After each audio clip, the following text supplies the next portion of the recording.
Check the hat for scorpions. Hi, Jerry.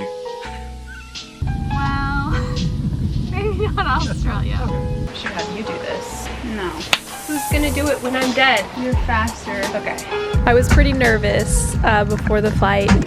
We were young and we were free and running, never bothered about what could be coming. Every day we danced and life was smiling. We were young and drunk in love.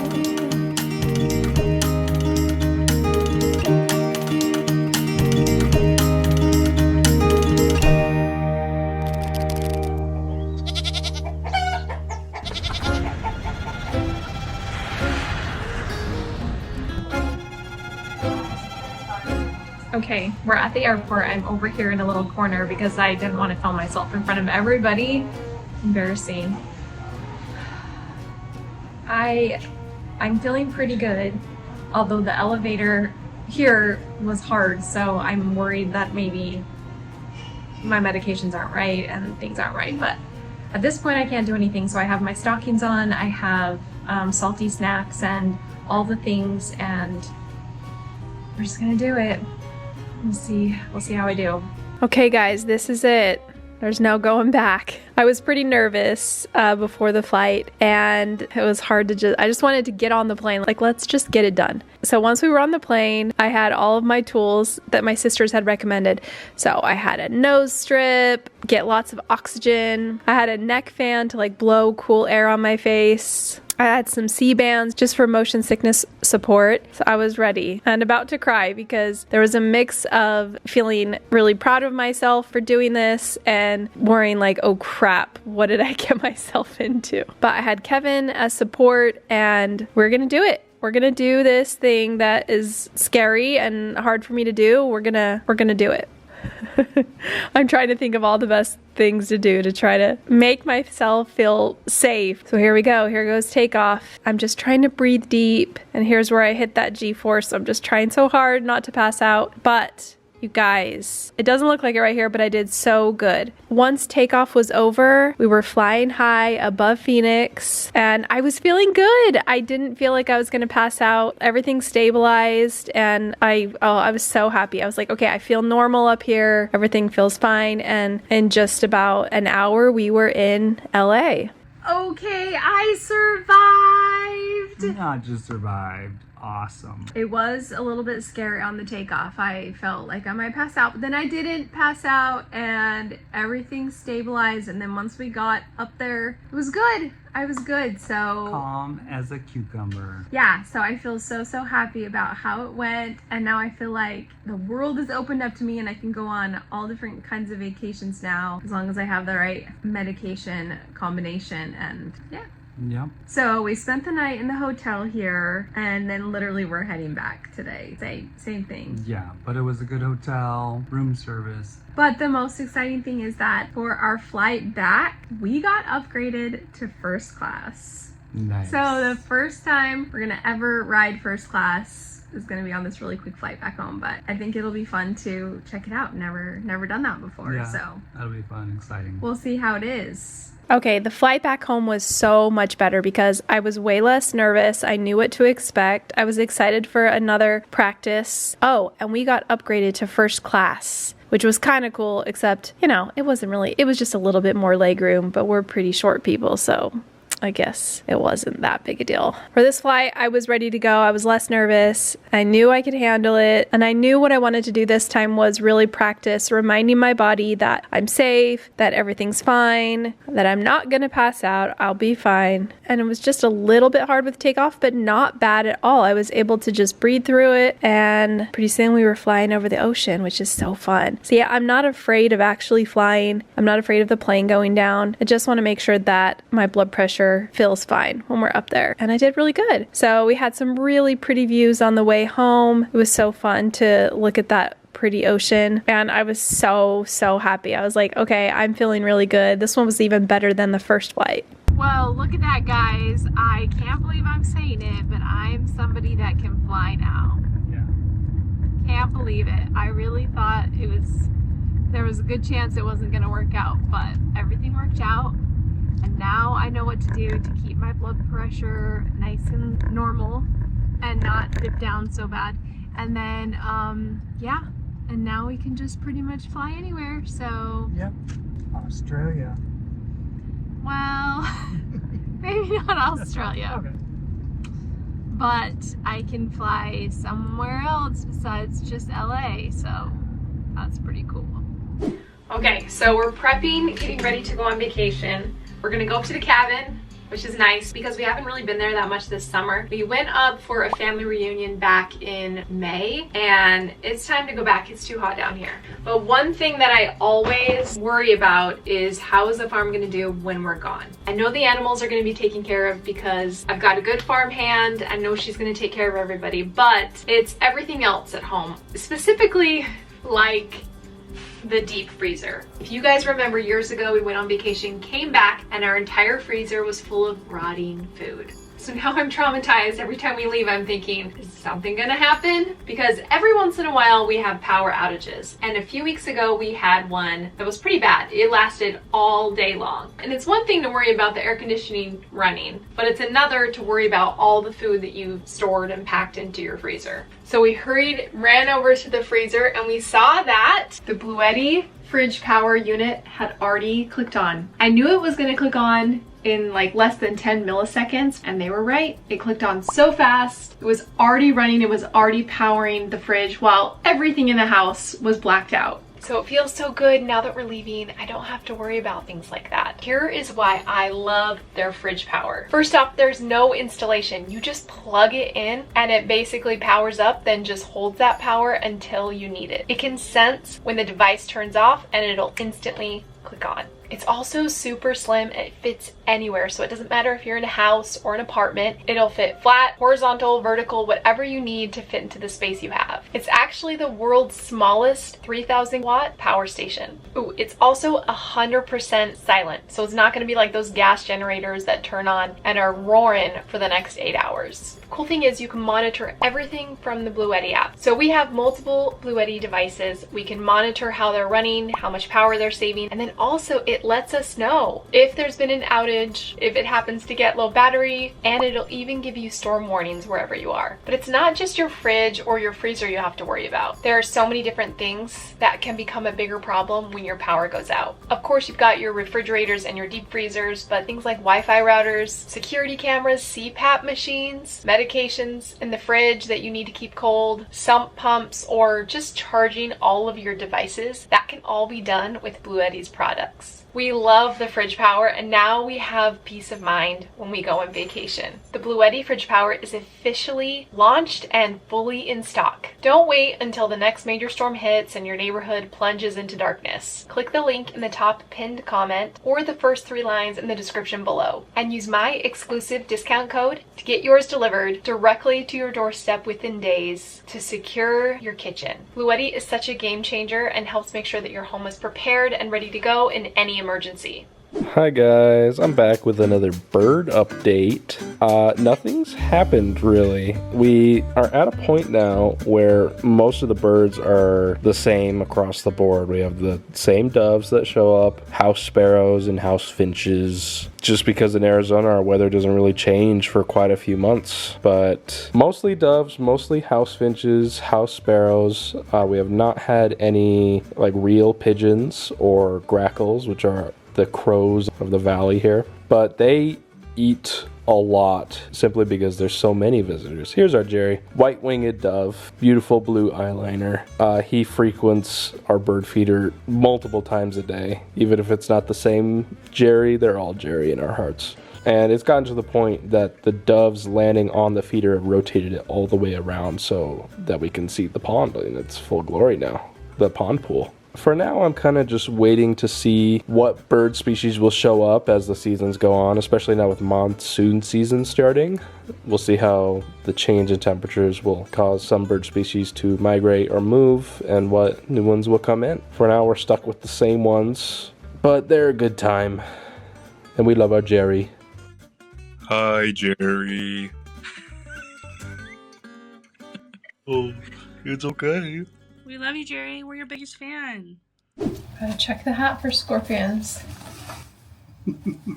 No scorpions, we're good. Okay, today is one of those days of the whole year that we hate because it means we have to trim hooves in the hottest time of the year. It's supposed to be like 110 today. It's already 102, so it's pretty cool. And we're gonna dunk ourselves in the pond and then get to trimming all these goats' hooves. And I think it's a great time also to go over who's here and what the plan is with them. If they're gonna stay, if they're gonna leave. I'm gonna give you guys all of the insider knowledge on what I'm gonna do next year. I'm just gonna tell you all of it now.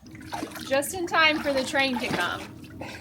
But, Perfect. this is what we have to do. Ooh, it's not that cold. It was cold a couple days ago, but now it's Yeah. pretty warm. It's gotten perfect. Look who's here, Miss Willow.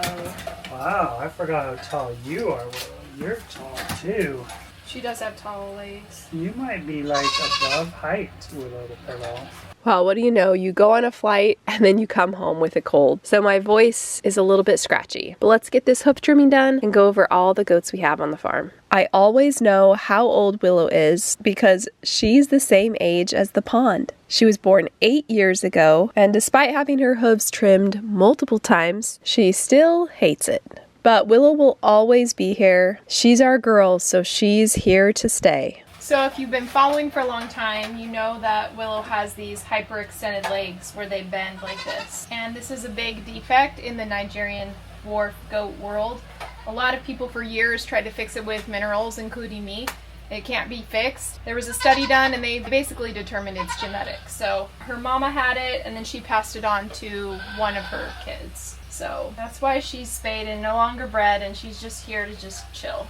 Willow is the one that hates this the most, guys. She really hates it. She hates anything like this, so. Oh, what? Whoa, Willow. not too bad. Good job, Willow. Next up is River. She's 3 years old, and I really like River. I haven't been able to keep very many dolings out of her because she's had a lot of bucklings over the years. She always places high at shows, and she's got a few specific traits that I like a really smoothly blended foreudder, a lot of body depth. So the plan is to keep River here and try to get some more dolings out of her. So here's hoping that next year we get one. Okay, little treat. Yum! You'll like it, you'll like it. Hey. Next up is Violet. Violet is only 2 years old, but she's a big girl, and so that's one of our things is that we have to watch her weight because she loves to eat. This girl gets chubby even on the most basic diet, so I have to really watch her, but she is here to stay. She's amazing. She's won 2 Grand Champions, multiple reserve champions, and gets first place in almost every class she's in. So we're gonna keep a lot of dolings out of her. Okay, you like this. Yeah, the only one. Good job. Next up is Twyla. Now she's a half sister to River. And next year I told myself I would decide between each sister. And since we have already 2 daughters out of Twyla, she's going to be the one that we're going to be willing to let go. She has an amazing udder, but she's a little bit short-bodied. And I think it's going to be time next year to probably move on from her. Good job. Wednesday is a tricky one. She is everything I would want in a dairy goat. A nice long neck, a strong top line, really smooth, pliable dairy skin, but she's not quite as wide as I would like her to be. So we're gonna let her develop here a little bit. We wanna see her fully mature because there are so many other things that we just love about her. So her future's a little bit up in the air for now. Hey look, I got a treat for you. Yes? No? Rose is our beautiful doeling out of Violet and Pokey, actually. She's got a really nice level, top line level rump. She is definitely here to stay. We love Rose. I wish Pokey had improved those shoulders since he has such nice, sharp shoulders, but it wasn't in the cards for Rose. So in the future, we'll be trying to improve that. But other than that, she is just perfect. Okay. Good job. See you later. Go on. Go on. Just a regular like always. Bye. We're already getting overheated, so we're gonna go back in the pond. dip ourselves in again, come back and do the rest of them. This is why it's nice to have a really small herd, because trimming hooves doesn't take super long. So I think we're about halfway done.